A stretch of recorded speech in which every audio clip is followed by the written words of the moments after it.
1206 ईस्वी में कामरूप, असम में एक जोशीली आवाज गूंजती है, बख्तियार खिलजी, तू ज्ञान के मंदिर नालंदा को जलाकर कामरूप असम की धरती पर आया है। अगर तू और तेरा एक भी सिपाही ब्रह्मपुत्र को पार कर सका तो मां चंडी कामतेश्वरी की सौगंध मैं जीते जी अग्नि समाधि ले लूंगा। राजा पृथु के बाद 27 मार्च 1206 को असम की धरती पर एक ऐसी लड़ाई लड़ी गई जो मानव अस्मिता के इतिहास में स्वर्णाक्षरों में अंकित है।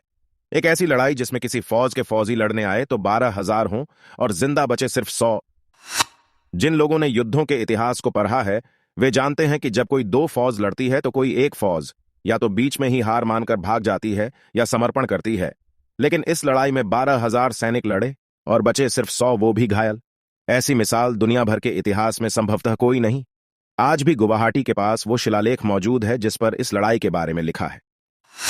उस समय मोहम्मद बख्तियार खिलजी बिहार और बंगाल के कई राजाओं को जीतते हुए असम की तरफ बराच रहा था। इस दौरान उसने नालंदा विश्वविद्यालय को जला दिया था और हजारों बौद्ध, जैन और हिंदू विद्वानों का कत्ल कर दिया था। नालंदा विवि में विश्व की अनमोल पुस्तकें, पांडुलिपियां, अभिलेख आदि जलकर खाक हो गए थे।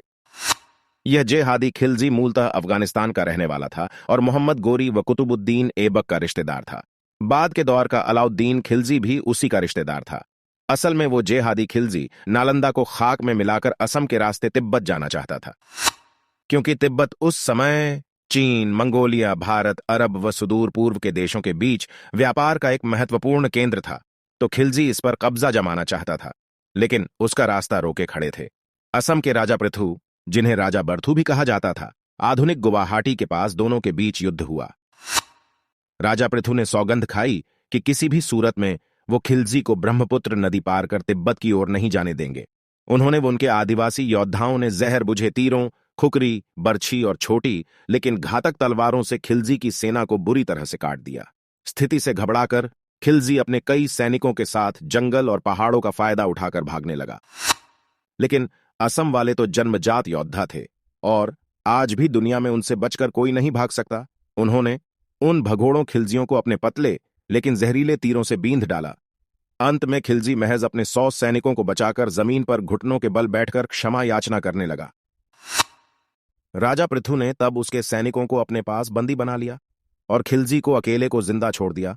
उसे घोड़ पर लादा और कहा कि तू वापस अफगानिस्तान लौट जा और रास्ते में जो भी मिले उसे कहना कि तूने नालंदा को जलाया था, फिर तुझे राजा पृथु मिल गया। बस इतना ही कहना लोगों से।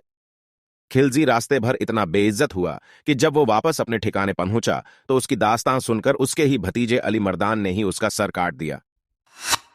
लेकिन कितनी दुखद बात है कि इस बख्तियार खिलजी के नाम पर बिहार में एक कस्बे का नाम बख्तियारपुर है और वहां रेलवे जंक्शन भी है, जबकि हमारे राजा पृथु के नाम के शिलालेख को भी ढूंढना पड़ता है।